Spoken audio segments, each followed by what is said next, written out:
Good morning, all of you, and a very warm greeting on the behalf of Department of Commerce and Business Management under the Faculty of Commerce and Management. I take the privilege to welcome our guest speaker today, Professor Anita Kuru from Bangalore, our Dean, Professor A.K. Saxena, though he is not joined us because of some problem, our Head of the Department, Dr. Sayyid Shahid Mazhar. Department of Commerce and Business Management is organizing an online FDP on a very pertinent topic, that is recent pedagogy in teaching and research from 8th of March till 12th of March 2021. While the theme for today's session is higher education and digital future, inventing pedagogical practices. As we know that teaching and research are two major pillars in the higher education and continuous innovation, and growth are the strength which make them excel. Universities which are imparting higher education, they are a seat of innovation and research across the world. But COVID-19 has redirected and amplified the concerns and actions of higher education across the world. The sudden shutting down of physical campuses has compelled universities and colleges to take online classes. This sudden change, which was accepted and embraced beautifully, implemented by teachers and fraternity of higher education across the world. This was done in order to ensure some degree of class continuity and normality in the eyes of both students and their families. In doing so, the curricula, the evaluation methods, the support material, the assessment techniques, all technological tools were enabled for virtual interaction and they were adapted. In a recent webinar at the Harvard Business Publishing, it was concluded that learning technology should not be envisioned as a mere utility, rather it should be treated as an academic opportunity. As we know that digitalization is the future for all sectors, for which reinvention of pedagogy would be required at the level of higher education also. With these words, I would request our head of the department, Dr. Sayyid Shahid Mazhar, to welcome the guest speaker and the audience who are present online. Thank you, Dr. Asma Hari, for giving me this opportunity to welcome our distinguished speaker. Good afternoon, everyone. Respected guest speaker, Professor Anita Kuru. My dear participants, a very good afternoon to all of you. This is Dr. Sayyid Shahid Mazhar, Head Department of Commerce and Business Management, Integral University. I welcome you all once again. Well, we are in the era where smartphone classrooms, online teaching, online exams, robotic house help, the workplace companion, these are the common factors. And what is common thread among these all? The common factors among these all are a rapid advancement in technology. With the rapid advancement in technology and its usage and highly innovative minds, a time in which the technology and creativity have become sine qua non in everyday life. Well, creativity is the cornerstone of Industrial Revolution 4.0. It involves utilizing the Internet of Things to prepare youngsters for challenges they may encounter. Consequently, there arises a need for Education 4. As you all know that we are in the era of Education 4.0, one that emphasizes the need to focus on preparing students to take on challenges ahead. When one has to prepare leaders for the 21st century, one cannot use 20th century methodology. I'm talking about teaching pedagogy. I'm talking about teaching methodology. Well, the question that comes to our mind that how can we make a classroom as dynamic as the world around us? Well, it's a very famous saying that technology won't replace all the teachers, but teachers who use technology effectively will probably replace the teachers who do not. That's why teachers have bigger responsibilities on their shoulders to develop, to nurture the youngsters of the nation, to inculcate the best learning methods in them. We are the ones who have to take initiatives to stretch and introduce to the unaware mind the latest, recent, and dynamic teaching pedagogy and the new trends in research activities. Well, I have heard about the pedagogy and I've gone through somewhere that now it's heterogogy. Now we are talking about paradogy. And in fact, it's a cybergogy also. So I'm sure keeping these things in our mind, Department, Faculty of Commerce and Management has planned to organize this faculty development program, which is on the very recent and innovative topic is recent pedagogy in teaching and research. With these words, I'd like to welcome our revered guest speaker, Professor Anita Kuru, Chairman and Academic Head, PhD Program, National Institute of Advanced Studies, Bangalore, to go ahead with our session. Thank you, ma'am. Please go ahead.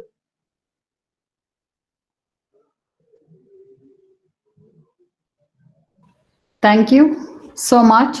And thank you for the opportunity to interact with a large number of faculty from different parts of the country.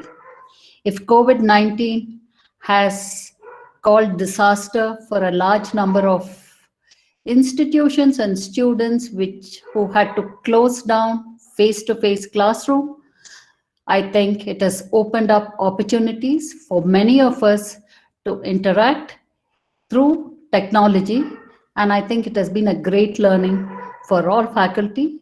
It has been a great learning for me too, and I hope that this session that I would interact with a large number of you, we would be able to sort of engage in a dialogue in ways in which perhaps it would be mutually beneficial.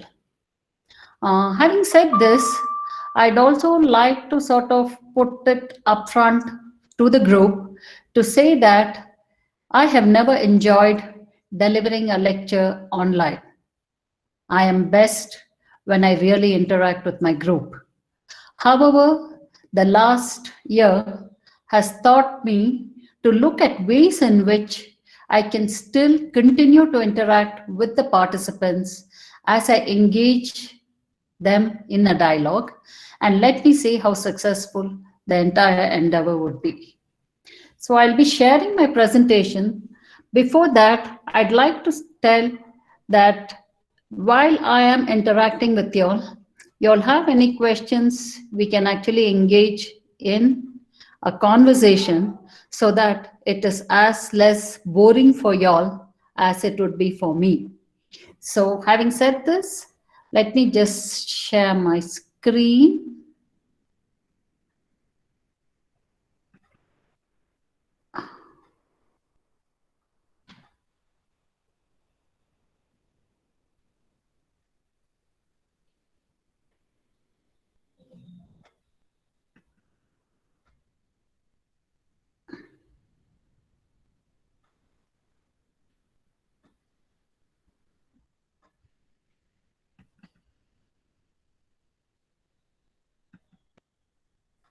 Have you been able to see it? No, ma'am. You're not able to see it? One sec.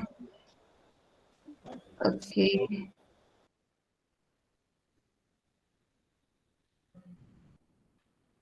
Can you all see it? Please, somebody tell me when you're able to see the screen. Not yet, ma'am. Okay.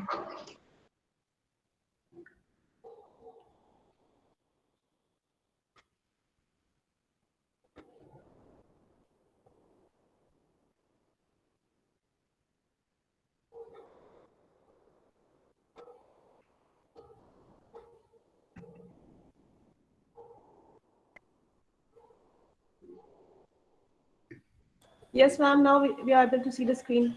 Okay, Yeah. fine. Visible now. It's visible. Okay, thank you. Also not visible.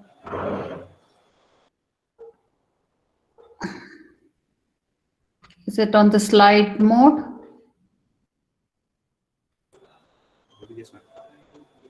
Yes, ma'am. Right? Okay. What I'll try and do during this at least about 40 minutes, I will try and walk you all through key concepts that I think are important as educationists when we engage with teaching learning in the higher education sector. And more importantly, try to draw your attention to the challenges.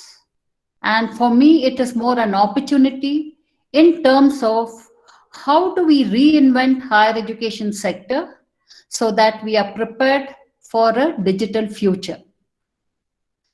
At the outset, let me just say that while we are engaging with this new technology, it's extremely important for us to understand that the digital platform does not allow you to use pedagogic tools in isolation in terms of how it was used in a face-to-face classroom.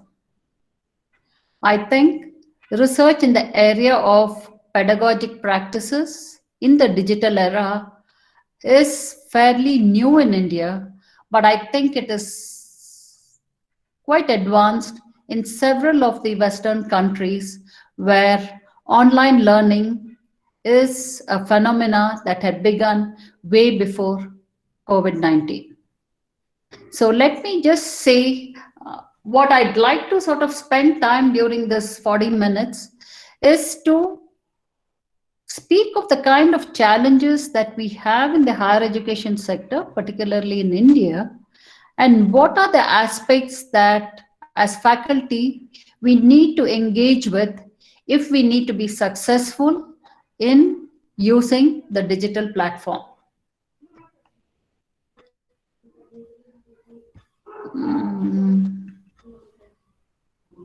Yeah, we are going to the next slide. Can you all see it? Hello? Yes, ma'am. Yeah.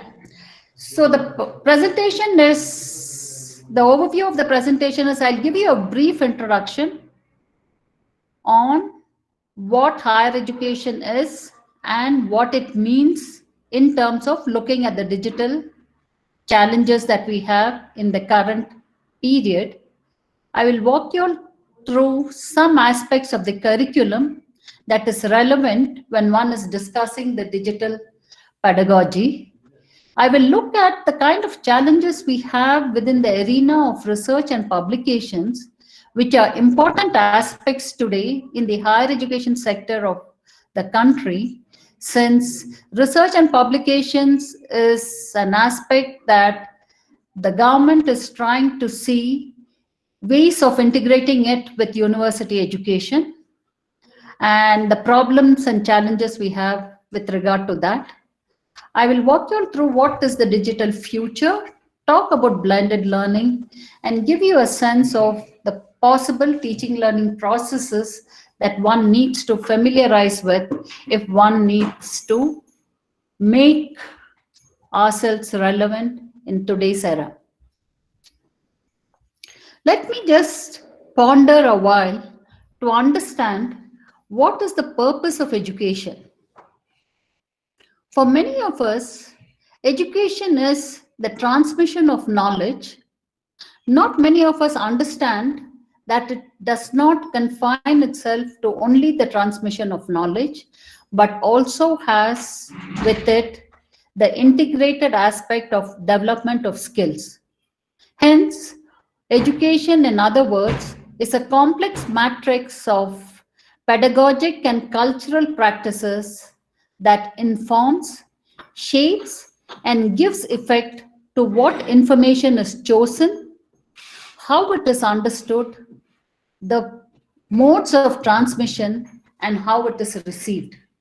So education cannot be reduced to something in terms of just transmission of knowledge, but involves a very complex process where pedagogy and cultural practices interface in ways that would define what kind of information is chosen to be transmitted, how is it understood by students who belong to different cultural groups, what process is required to transmit this information, since children come with different levels of prior learning, and how do children who come from different cultural backgrounds receive the kind of information that we propose to transmit.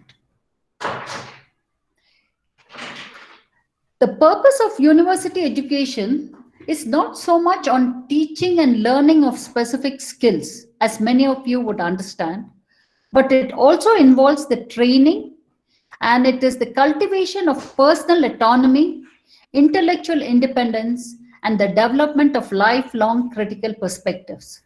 So we should not reduce university education to only teaching, learning of specific skills or training, in fact.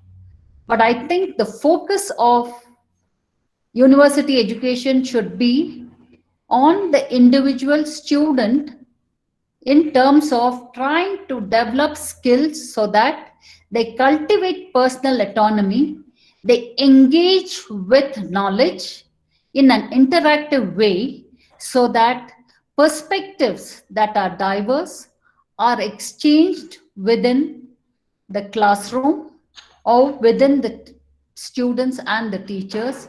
And it is important that through this process, learning needs to be facilitated so that students develop lifelong critical perspectives. University education is to prepare individuals for a changing world. We no longer live in a world which is static.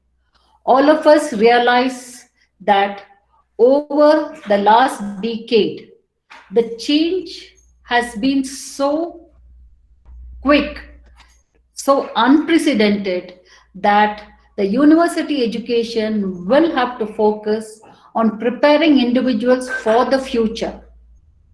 And this could be done through the promotion of intellectual and analytical skills that will assist students to assess existing choices about their lives. Broadly, when I speak of what education and the purpose of university education is, I would like the participants in this particular workshop to ponder and see where do you locate yourself in this transformed meaning of what university education needs to deliver. Are we as teachers reflective in terms of examining whether we have really been part of the changing process that we are talking of? Are we really concerned in terms of creating individuals so that they are able to cope with the future? Are we creating individuals who can question, who can engage in an argument, be able to present their points of view? And we as teachers, are we prepared to really transform the whole teaching learning process, which maybe when we began our career, if many of us in this group are older, where the form of teaching has been didactic, are we able to really transform it to be more democratic and participative? It's important that we ponder on this extremely important question before we really move to the next phase of what we think the current future holds for us in terms of the challenges. Let me just sort of walk you all through some of the important aspects that I think as a university teacher, one needs to familiarize before we really look at what are the current challenges. What are the broad principles of curriculum development? All of us understand curriculum to be an aspect that is beyond syllabus. Please don't look at syllabus and curriculum together. Syllabus is one aspect of the curriculum. Curriculum is rather much more broader. It goes beyond the information that is covered in the syllabus, and it is constructed on the principle of making sure that learning happens. The challenges that we have in terms of developing a curriculum that is representative is, as teachers, how many of us try to look at drawing the cross-cultural and experiential curriculum that exists across different universities, different states, and beyond national borders? How many of us move beyond just the prescribed textbook when we are talking of curriculum? Are we as teachers engaged in rethinking, redesigning the curriculum from a critical perspective that draws on a wide range of resources, both that are available on the public domain, as well as resources that are available across universities, individuals, and practices? If we are not able to look at curriculum as a broader aspect, if we are not able to consider curriculum as something that is dynamic, teaching as a profession can be extremely boring for us as professionals, and learning for the student would be even more boring. Hence, it becomes important for us as teachers to make sure that we do not engage in using a curriculum that we were taught when we were students, or look at a curriculum that will not undergo change. The most popular teacher in any of the universities or colleges are teachers who also engage in constructing and reconstructing their curriculum and including resources that are recent and including practices that are relevant. This becomes extremely critical when one is looking at curriculum development. Does the curriculum open up opportunity for students' critical engagement with the subject matter? Are we, in other words, moving beyond transmitting of information to engaging the students so that they are able to look at the subject matter through a reflective process? Does it give us validity and legitimacy to the knowledge, experience, and language of the learners? All of us look at students as a group of individuals with whom we interact. Every year we get a new set of individuals. When the group comes to us every year, the group is defined very differently, both in terms of their knowledge levels, in terms of their experiences, as well as in terms of the language of the learners. How do we look at curriculum so that we are able to validate and legitimize the knowledge and experience of these learners? It is important for us to be able to do this rather than operating out of a predetermined notion of the nature of knowledge. Curriculum is extremely important for us because we need to reflect and ask the question, does it offer an interactive approach to the phenomena under discussion? Does the curriculum leave room for change, adjustment, and new questions? It is important that the curriculum represents all perspectives, including the perspectives of the traditionalists. How do we make teaching learning more participative? The curriculum that we use need to represent the perspectives of the different individuals who actually are part of the learning process. And if this has to happen, a teacher will have to be sensitive to the learning levels of these different students who come into our classrooms as part of the university. No longer are students in university education homogeneous. Today, the doors of university education has opened in ways in which we have students coming from groups that have previously been marginalized. We have students who come into universities who are first generation learners, and we cannot use a standard approach or a standard curriculum that was used for a homogeneous group. It is fundamental for any teacher to understand that if the learner is important, then we need to understand the broad principles of curriculum development. Having said about curriculum development, and I will get back to the whole question of what it does in terms of the teaching learning process, I thought I will first walk you all through research and publications, which seems to be of foremost importance in today's university education. With the different university rankings and the race to move up the ladder in terms of the rank of the university, research and publications have come to the forefront. And as university teachers, we need to understand what are the challenges we have within the realm of research and publications. When you're looking at research and publications, the central point we need to understand is we have today with us, and with the advantage of the digital technology, we have multiple ways to deliver scholarly information. We are able to integrate words, sound, image, and video. All of this is possible for us to do it at the individual level.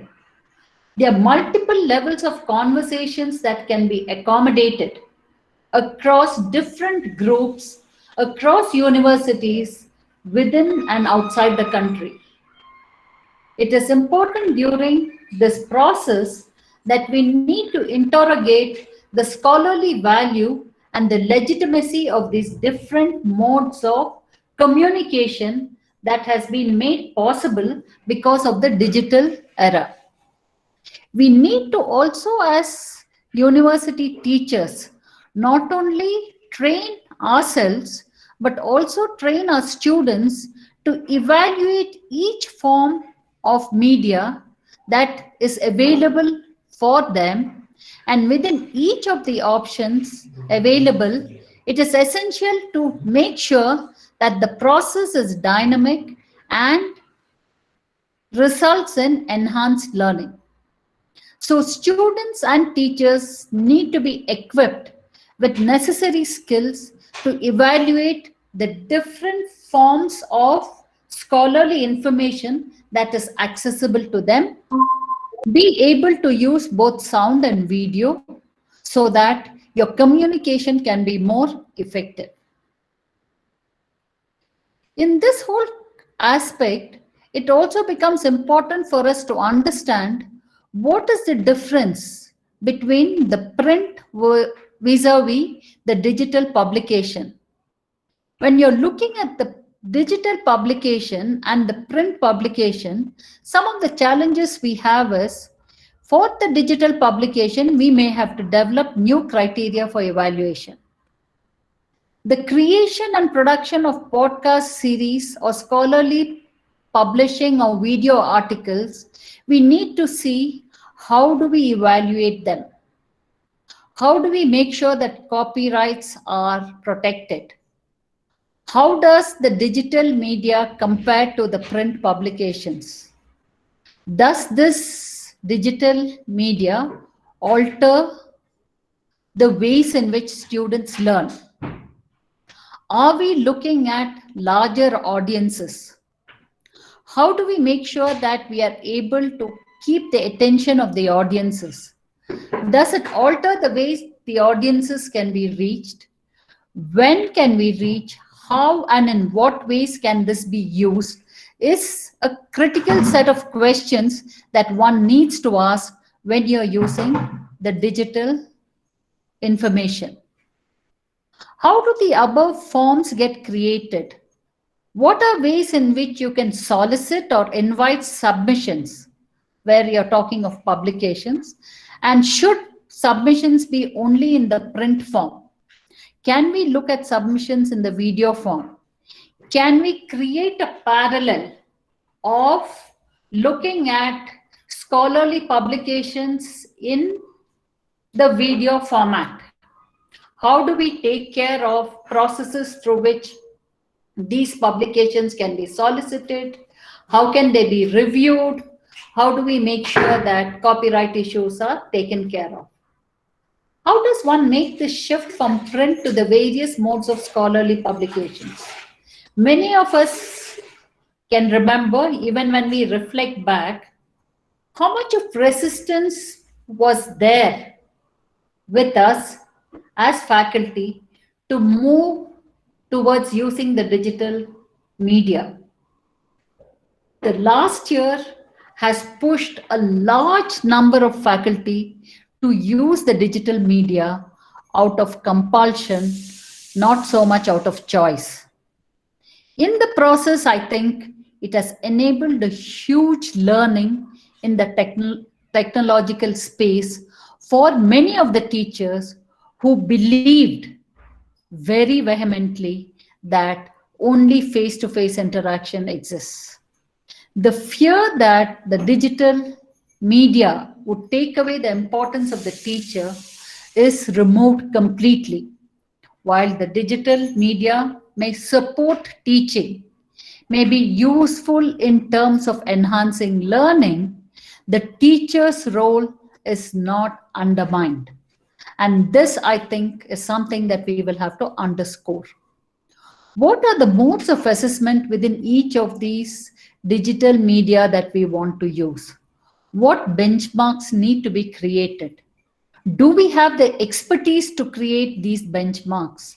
Do we have enough data that is comparable so that we are able to make a robust system through which we are able to evaluate scholarly contributions that is beyond the print media?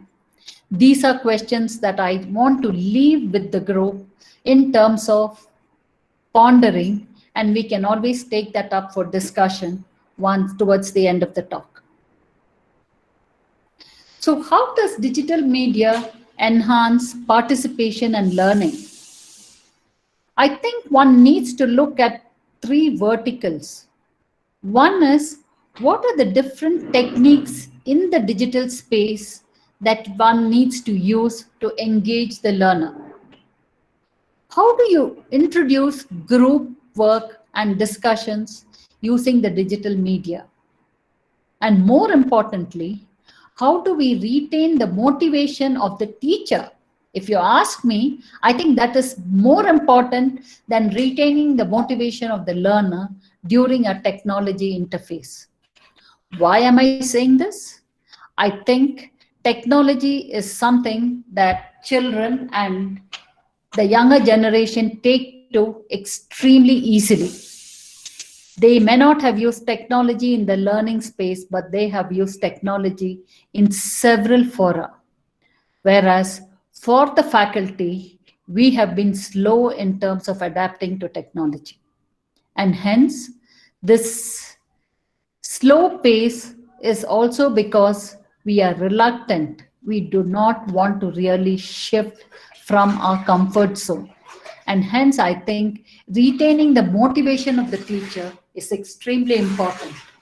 Right through in the session, it is extremely hard to speak to a group while I'm actually facing the screen. I cannot look at your faces. I don't know how many of you all have logged in and moved away. I don't know how many of you all are carefully listening. I do not know how many of you all are understanding what I'm telling. So it becomes very difficult for me when I use a technology of this kind to understand if I need to reiterate a point. Should I give examples somewhere If I can see a confusion in one of the participants' face, should I just stop for a while and take a question? All of this becomes limitations when one is using the technology platform. One of the big differences you have in the digital scholarship and the print scholarship, one is the recentness and the relevance.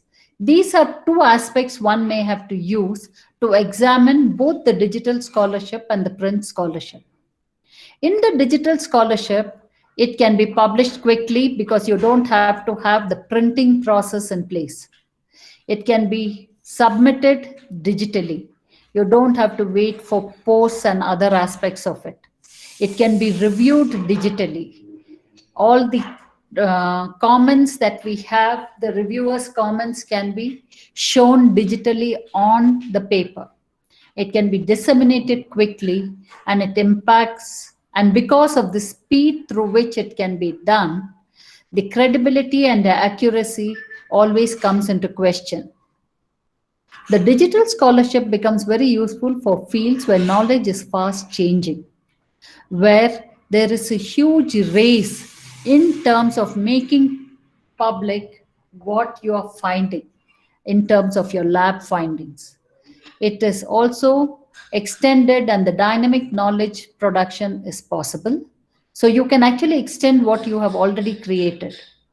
So the knowledge production is always very dynamic. It is not so in the print media. It is cost effective, easy to access, it has a larger outreach, and it allows you to add more resources. You can update, you can revise constantly, and you can keep the content current and alive, reflecting new discoveries and perspectives. It is a very powerful tool for collaboration. It is also a very powerful tool to access research that's been done across the globe. The resources can be reused and reviewed. Diametrically opposite, when you're give me a minute. When you're looking at the print scholarship, it is relatively slow. The knowledge creation and publication is over an extended period of time. Hence, there is greater credibility and accuracy. You have more reviewers who are more comfortable with the print version. You have new editions of articles and books, and that takes time. So when you do revisions, it becomes time consuming, it is expensive and laborious, and it is also subjected to multiple reviews to establish credibility. It is just a notion that you have that when it comes in print, it is more permanent. But in the digital space, you always have the comfort that you can actually erase and rewrite, which is not possible with the print scholarship. It views knowledge production as more permanent, and it is less subject to alterations. When one is talking of technology as part of facilitating learning, it is important to see what are the forms of technological support that you require with respect to different learning platforms. Tech-related questions regarding reusability, interoperability, accessibility, durability, and standards are very different. Because of which, when you are looking at increasing your outreach, you have to take care of all these aspects. It is very important for us to train teachers and students. In none of our trainings, teachers are trained to use technology. More importantly, let us face it upfront. As university teachers, we dive into teaching without the necessary teaching, without the necessary training to teach. Because university teachers really do not engage with teaching at any part of their preparation period. This, I think, is a huge disadvantage for students who are part of universities and for teachers who engage with learning. Training of university teachers is an aspect I've been constantly trying to lobby across different policy fora. You cannot expect a person who completes his or her PhD to go straight and take a class at an undergraduate level where you have about 100 students sitting there. What is your teacher preparedness when you are actually entering into the university classroom? You have no teacher preparedness, and the notion that if you know your content well, teaching is automatic is a myth. I think teaching takes a longer period of preparedness that is required, and the professional development of teachers at the university level has to be brought center stage if one has to prepare better teachers. Economic related questions for a business model is also a big question when you're looking at technological support. We are aware that there is unequal access to technology, particularly for a country as diverse as India, because you have both rural, tribal, and the urban areas. Social questions of abiding by international copyrights, fair use of agreements, establishment of communities of interest around digital resources are all big challenges. Additionally, the language barrier and the range of difference of prior learning of the learners who are part of the technology platform is a big challenge for teachers. There is also the need for tech support for archiving, delivering, searching, and opening to learners, teachers, and public. All of this requires huge amount of training, and a training of a very different level, so that there is a great comfort in the use of technology, both for the teachers as well as for the learners. If one is talking of the digital content and the related issues, one needs to talk of the technical aspects in terms of what is the technical know-how in terms of access and to be able to read, what is the economic aspects in terms of the content providers, are compensations for their intellectual property rights given. For example, this particular lecture that I'm giving, I have taken time to prepare what is delivered here. The digital platform allows you to look at this content, copy the content. How do you take care of the intellectual property rights of the speaker? How does one manage identity, identity of the consumers, whether the content that is used is authentic and produced by a qualified authority, because anyone can put any content on the digital platform. It is also important to look at the social aspects like copyrights. How fair are we to the content producers? Questions of equality, consumer rights, privacy, all these are very important issues. Now, I'll just walk you all through what does it mean in terms of teaching learning practices. If you look at the teaching learning practices, it becomes extremely important for us to understand what is the context.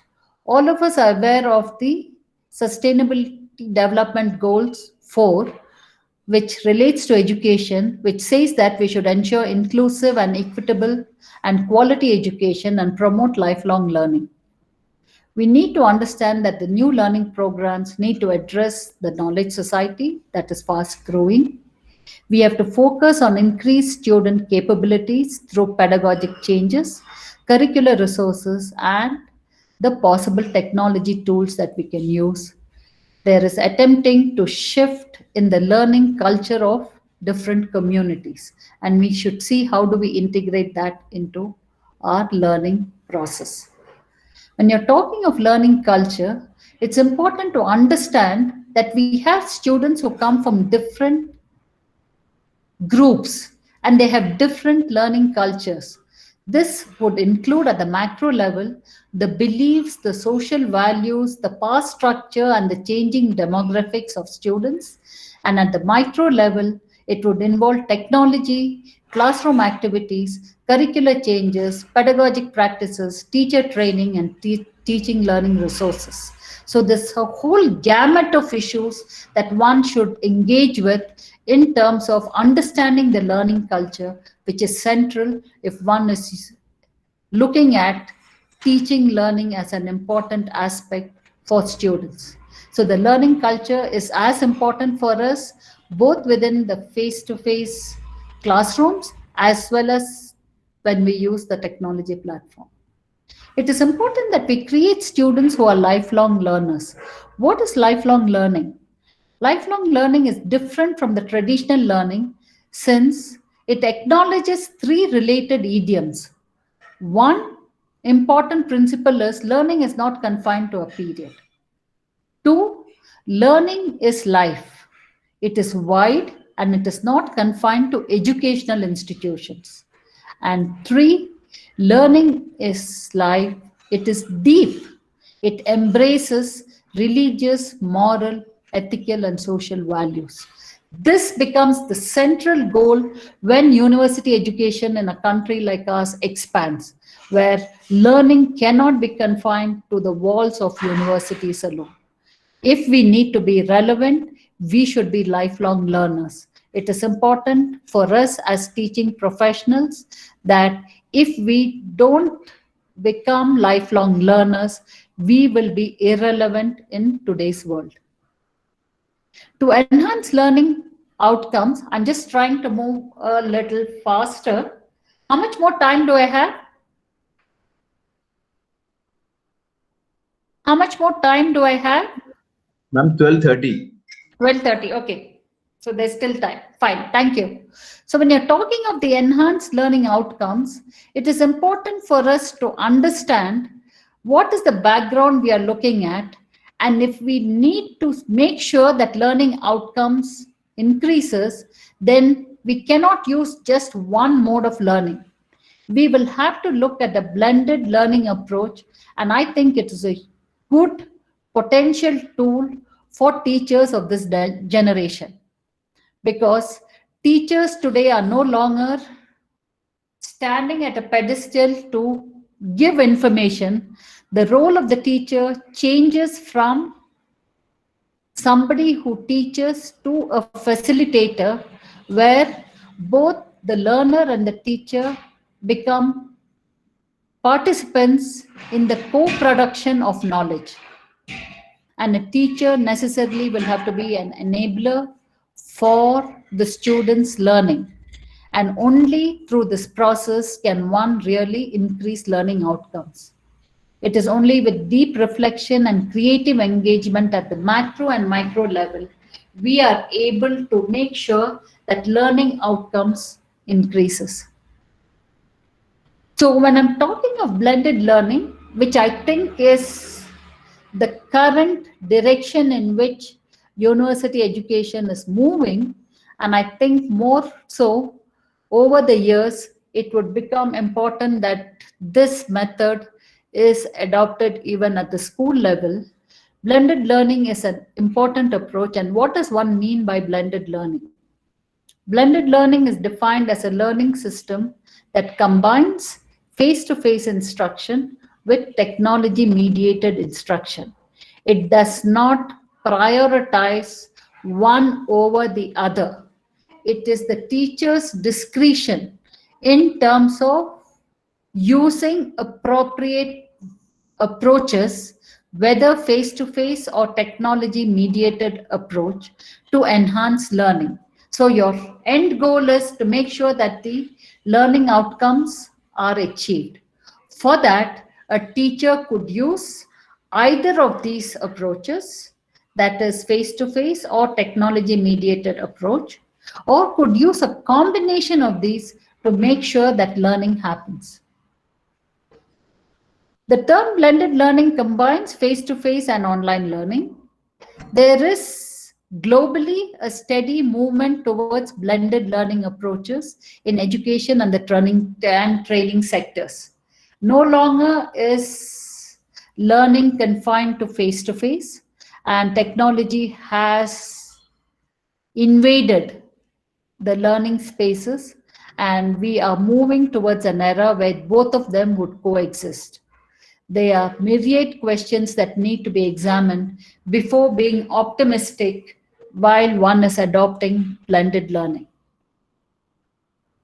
What are the concerns of blended learning approach?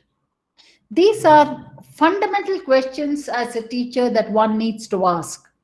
Is blended learning really an effective and efficient approach?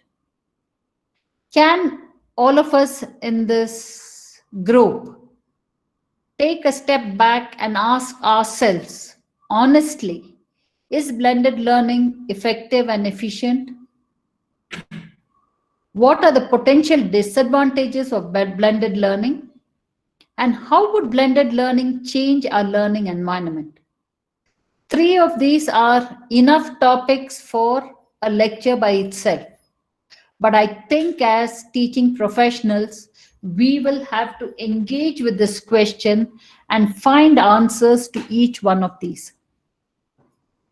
It is important for us to have a deep understanding of how people learn, as well as what new technology can provide for the successful design of technology integrated learning environment.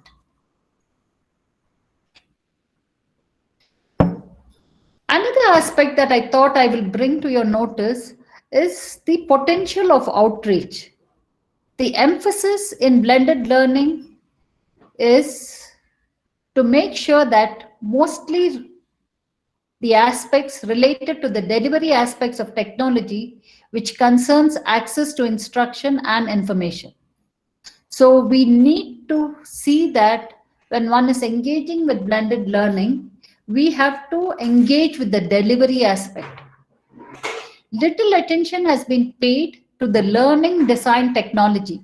All of us think whatever learning design that we are using in the face-to-face can be used with technology, which is not true. We have to look at how do we make the learning design technology efficient.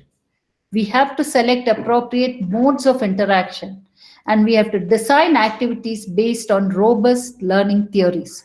Most of the learning theories that have been developed have been learning theories that were developed in an era where face-to-face teaching was predominantly practiced. Today, we will have to engage with not only practices that uses blended learning, but we may have to revisit the different learning theories within this larger changing context of blended learning. Despite the difficulty of choosing the right combination of interaction modes, most companies and universities tend to select instructional delivery methods based on a single criteria, that is availability.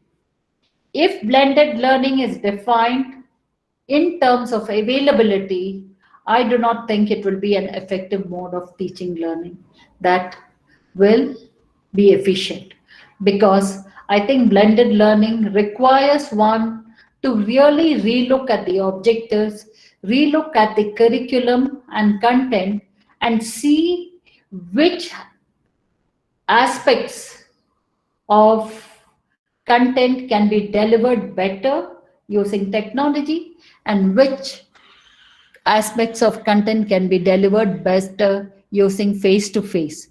There would be certain content that may require both. And it is the discretion of the teacher to see how does he or she actually use a combination of both these approaches. One of the biggest advantage of blended approach is also its opportunity for peer learning. Peer learning promotes greater conceptual and procedural gains for students. Why is peer learning important? Because when one is looking at prior learning, when one is looking at questions of communication, Peers are much more closer than students and teachers.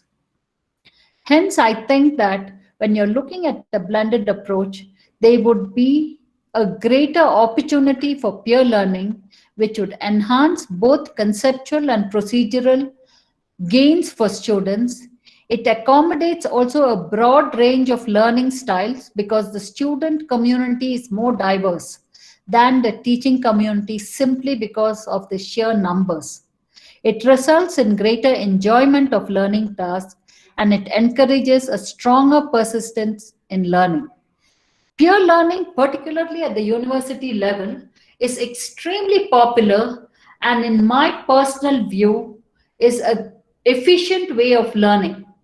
It not only democratize the learning process, more importantly, you're able to look at multiple perspectives and you are actually giving an opportunity for the learner to engage in articulating, which could be much more greater among peers than within a hierarchical classroom situation where the shy student would not take courage to articulate. You also have a gender angle in a mixed classroom. Girls, I mean, you have research that clearly shows that girls are more hesitant to participate in a mixed classroom simply because they would want to be doubly sure of what they are saying. They are more careful not to be subjected to ridicule. And hence, I feel peer learning is an uh, important approach that would enhance also greater learning among the marginalized groups, whether it is gender in terms of women or it are students who come from poor home backgrounds. Blended learning requires appropriate supporting structures and sensible applications. When you're looking at the supporting structures, what are the supporting structures which are important for us to consider? First, I think the classroom environment. The classroom environment must be democratic. The classroom environment must be a place where every child feels confident to express their view. Make sure that ridicule or making fun is not part of the classroom environment when you make it participative. Be sensitive to students who are less articulate and be able to see the point they're trying to say, which may not be in the language and form that we may understand with the first expression. The place of technology within this environment is important. The stance of the teacher, because it is the teacher who would decide which form the teacher would use.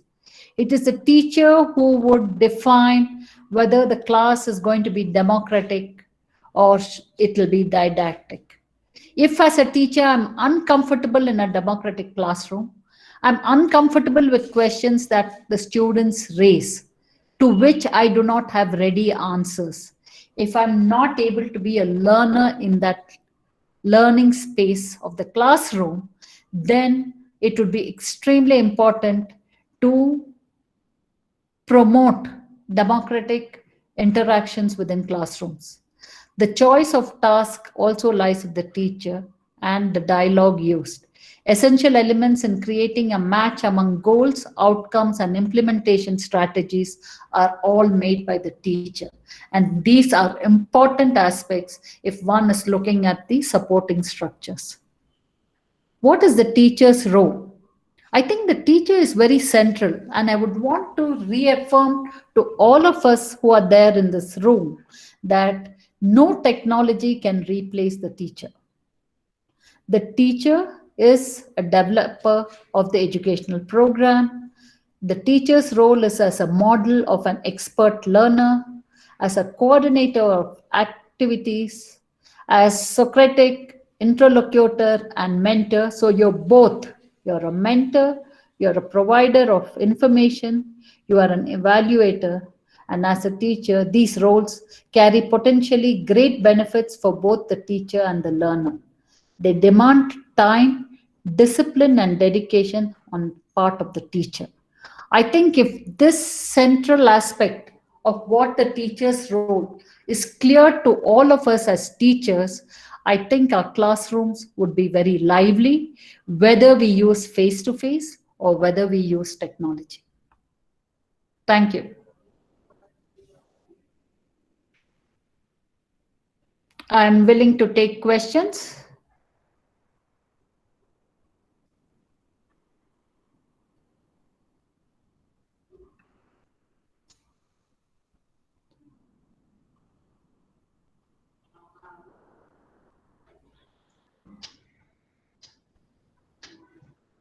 Can I stop presenting? Okay, ma'am. Yeah. Ma'am, there is a question from Pallavi Joshi. Okay. Uh, Pallavi, will the go ahead. Oh, you're going to coordinate the questions, Dr. Asma? yes, ma'am. No Yes, problem. ma'am. No problem. Go ahead. She's asking, will the technology eliminate the need and the role of teachers? Students may have easy access to textbooks, online materials, internet, online courses, etc. In such a scenario, what should be the role of a teacher in engaging students? And what else should a teacher do, and how to share knowledge with students beyond their access? It's a long question. Yeah. You can see in the chat box. I think if you had followed my talk, I have told, I think at several points in my presentation, that the teacher cannot be replaced. Students can access information. Okay? And information is not learning.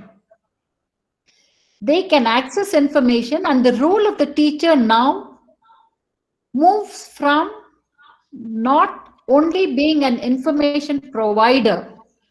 So your role is not an information provider, you become actually a facilitator. You become a co-learner. You make sure that you and the students engage in learning in ways in which you would be able to move to the next level. So I don't think that a teacher would ever become irrelevant in the near future. I don't at all look at it, because I've been one of the students who has actually enrolled on a lot of online learning. The role of the teacher is very critical.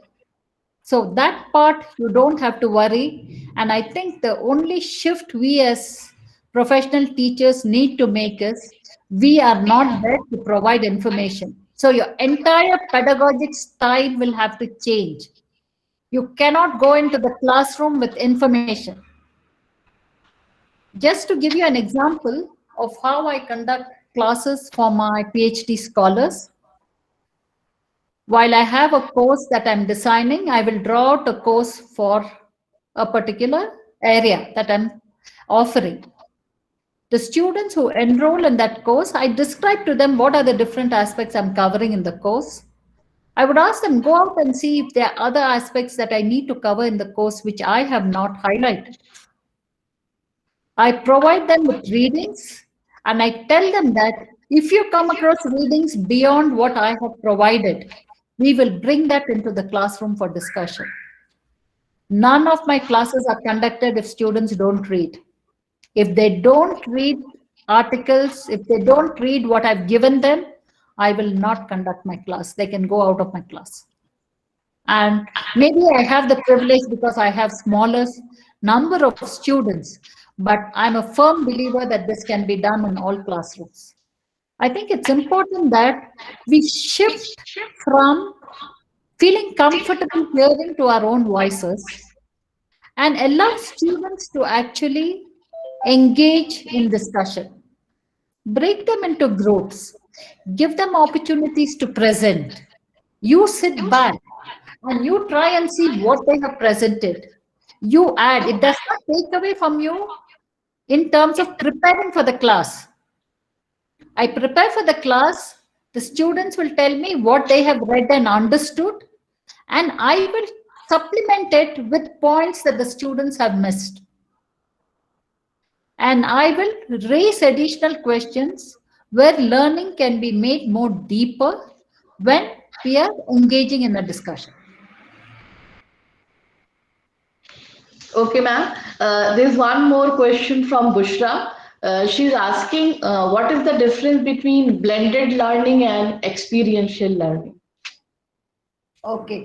See, when you're talking of experiential learning, you are keeping the learning of the learner who comes into your classroom, and you're making sure that you start from a point at which that person has learned, because your prior learning can be very different.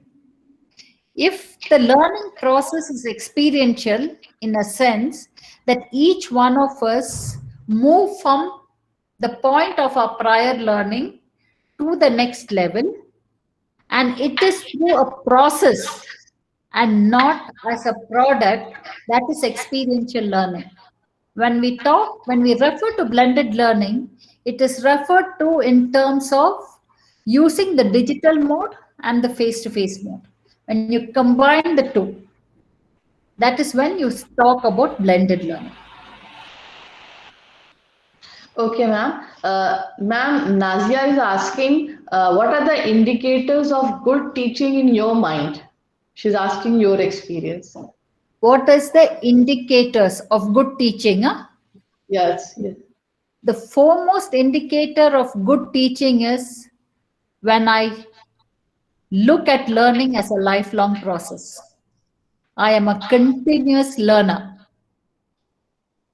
Two, I think a teacher should have the humility to admit what you don't know. And if a student brings it up, you should be able to engage with it with confidence. You are no longer in an era where you have access to all information and you have answers to all the questions. You have moved from that era.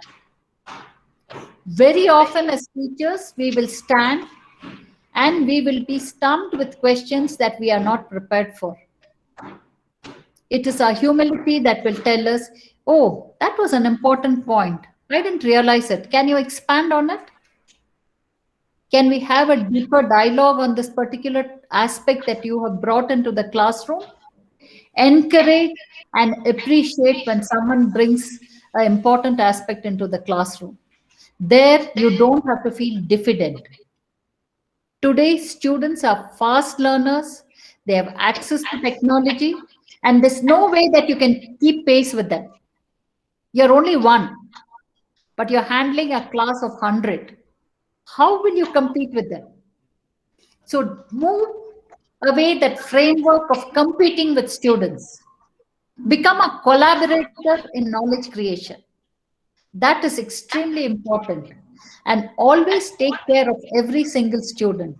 The last point that I keep telling myself as a teaching professional, everybody who comes into my class should go out learning something, whether it is the slow learner on one end of the continuum or the fast learner or the gifted and talented at the other end of the continuum.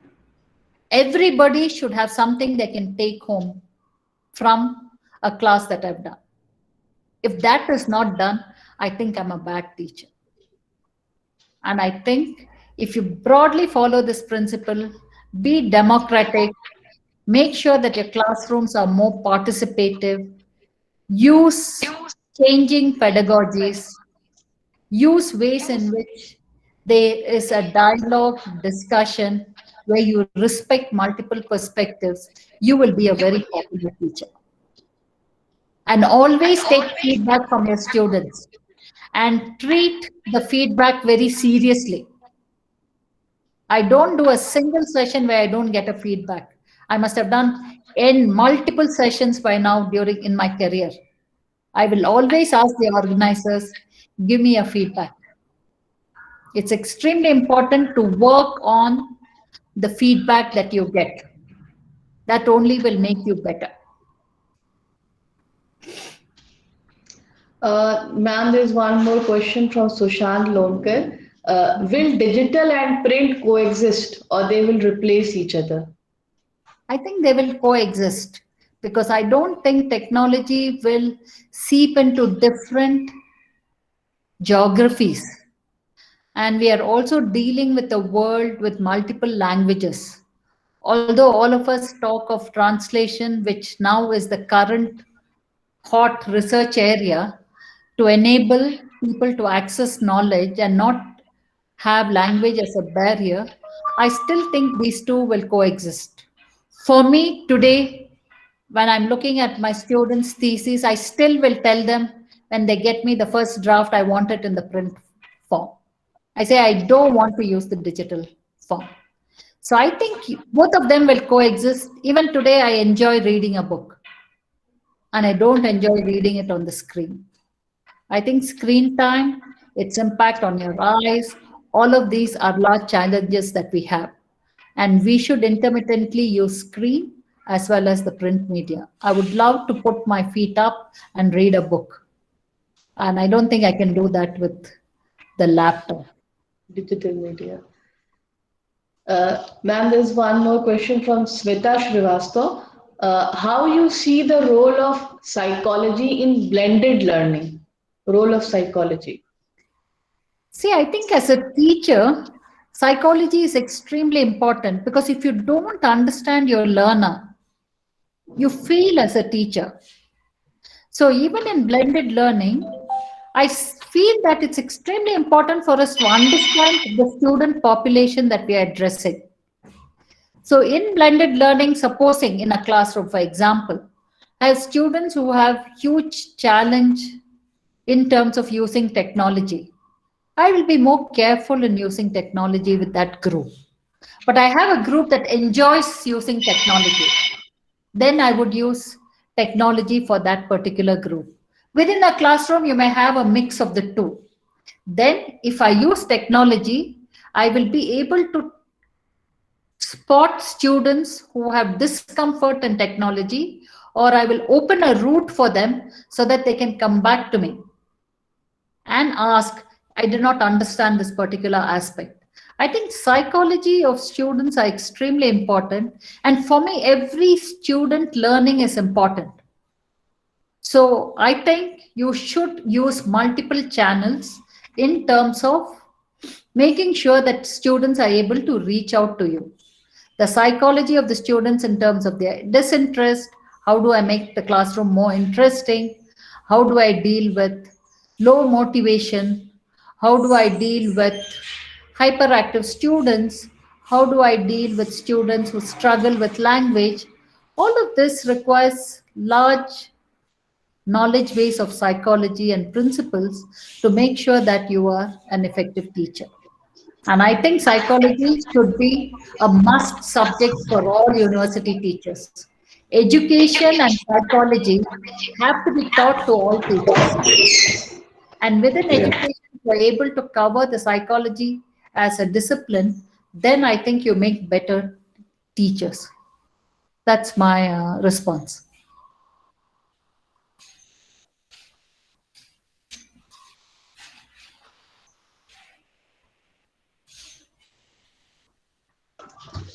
Thank you, ma'am. There's one more question from a faculty member.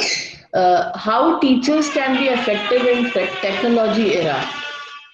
How teachers can become effective in the technology era? And we are going for digitization. Yeah, I think teachers should be very open as learners in terms of adapting to technology. We need to provide training for teachers, and you need to provide not a one-off training. You need to provide in-service training in terms of use of technology, and then the teachers would be able to sort of manage technology. It's important to understand that for teachers also, it is more your resistance and your attitude towards technology rather than your ability to learn. You refuse to learn. Just to cite one example again here, because I think examples are useful ways to understand. When I actually moved to the US for my Fulbright fellowship, the bank refused to have any transaction face to face. They wanted everything online. So every time I went to the bank, they only taught me to do it online rather than facilitate me to do a face-to-face transaction. I completely learned the technology during those 10 months I was abroad. I came back to India, and because I had the option of going to the bank and doing it face to face, I try not to use technology. So I think practice is an important aspect, and appreciation of actually saving time using technology is something that one should consider and sort of adapt to technology in all the spheres. Ma'am, there's a question by Asad Khan about UGC making it mandatory for lecture. I lost you. He's asking your opinion about it. Asma, I lost you in the middle. Okay. I'm saying, ma'am, ki UGC has taken the initiative of making PhD mandatory for university lecturers. So this participant is asking, what is your opinion about this? I was part of the committee that recommended that. I was part of Dr. Balram committee that recommended that without a PhD, you should not allow them to teach in university. And the reason I put that as necessary is because when you look at our universities during the last 2 decades earlier, it was been converted to only a teaching university. I don't think research should be the prerogative of only research institutes. I think teaching and research should coexist. It enhances teaching and teaching enhances research. And I think these two need to coexist, and hence to be trained in research is integral if you're getting into the higher education space. This is my personal opinion. Okay, ma'am. Again, the last question is that from Syed Faisal. During pandemic, we were based on online learning in schools and universities. So he's asking, will traditional learning ever get replaced? He's asking about traditional learning methods. I don't think it will be replaced. I feel online learning will coexist with traditional learning. And they will use the technology platform for outreach and other aspects. But I don't think traditional learning will go anyway. Okay, ma'am.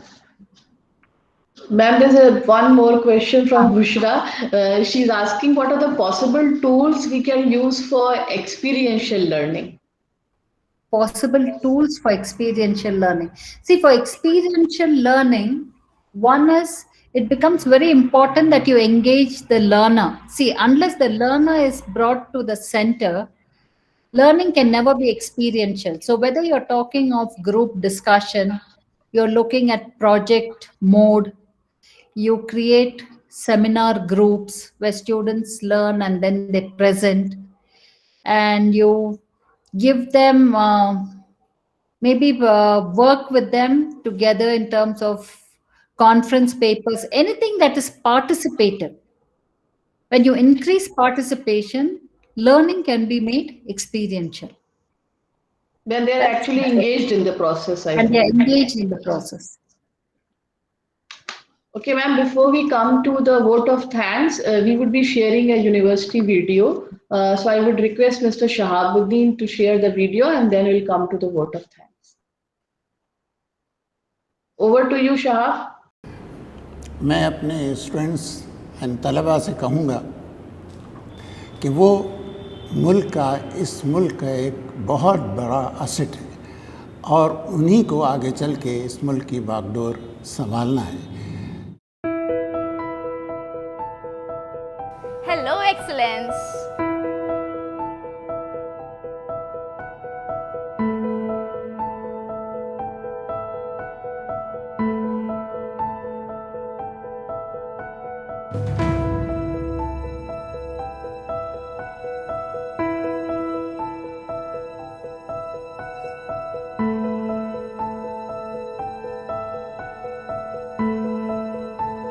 What is excellence? Excellence isn't something that happens overnight, but it's a gradual process. Excellence is not a destination, It is a journey, and we pursue excellence every day in our lives. Here at Integral University, we understand that every person is excellent in their own unique way, and hence we devise programs to bring out their excellence. Imagine an engineer who can build a wall with his or her own hands. Imagine a person who just graduated and knows how to fix a bicycle or a motorcycle for that matter. Such is the skilling that our university believes in imparting to our students.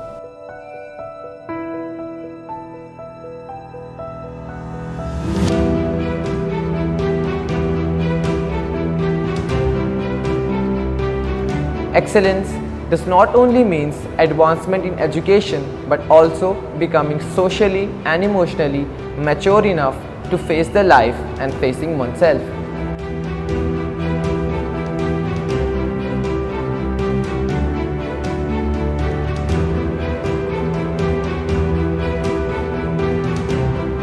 Hello, Excellence.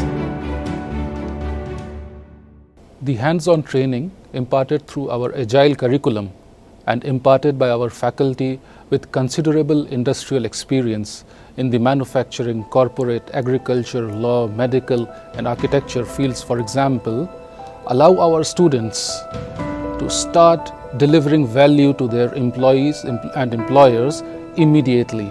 At Integral University, pursuit of excellence is full of happiness, knowledge, friends, teachers, and yes, last but not the least, dreams. Excellence is when you gather new knowledge every day.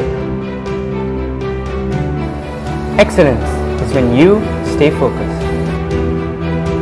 Excellence for me is setting a goal and achieve it. That is the excellence we are targeting. Hello, Excellence. Hello, Excellence. Hello, excellence. Hello, Excellence. Hello, excellence. Learn, Grow, Smile. and keep going. Welcome to the world of excellence.